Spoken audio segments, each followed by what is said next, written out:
கோவை ரத்னபுரி பகுதியைச் சேர்ந்த மணியன் கலாராணி தம்பதியரது மகள் சரண்யா. இந்த ஆண்டுதான் பொறியியல் படிப்பை முடித்த சரண்யா தனியார் நிறுவனம் ஒன்றில் பணிபுரிந்து வந்தார். அலுவலக பணி தொடர்பாக கடந்த வாரம் நண்பர்களுடன் ஈரோடு சென்ற சரண்யா கோவை திரும்பிக் கொண்டிருந்த போதுதான் அந்த விபத்து நடந்தது. தொடர் சிகிச்சைக்கு பலனில்லாமல் நேற்று முன்தினம் சரண்யாவுக்கு மூளைச்சாவு ஏற்பட்டது.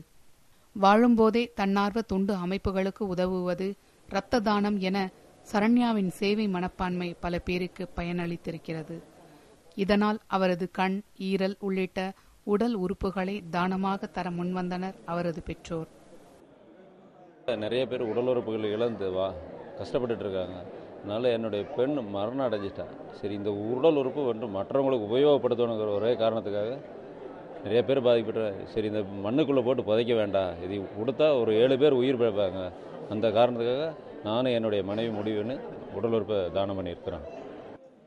சரண்யாவின் குணத்தை புகழும் அவரது நண்பர்கள் அவரது இருப்பு எத்தனை பேருக்கு பலன் தந்ததோ அதே போல அவரது இறப்பும் பல பேரை வாழ வைத்திருப்பதாக நெகிழ்ச்சியுடன் கூறுகிறார்கள். மோஸ்ட்லி எல்லா காம்படிஷன்லையும் கலந்துருவான். ஸ்டடீஸில் எல்லாத்துலேயுமே ஃபர்ஸ்ட்டாக வருவான். ரோட்டாட் கிளப்பில் வந்து அவர் கேபினெட் மெம்பர். மோஸ்ட்லி நிறைய இதுக்கெல்லாம் ஆர்ஃபனேஜ் சில்ட்ரன்ஸ், பிளைண்ட் சில்ட்ரன்ஸ் அவங்களுக்கெல்லாம் நிறையா ஹெல்ப் பண்ணுவோம்.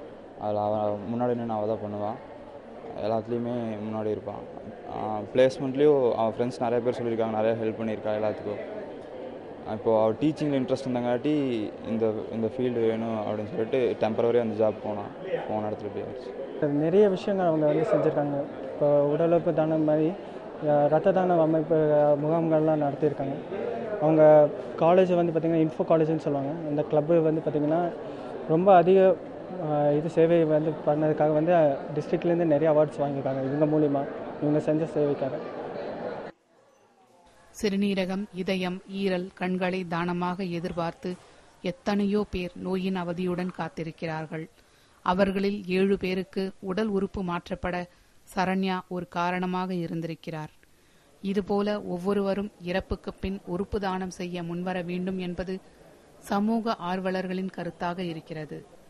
புதிய தலைமுறைக்காக செய்தியாளர் சுதீஷுடன் பார்வதி பாமா.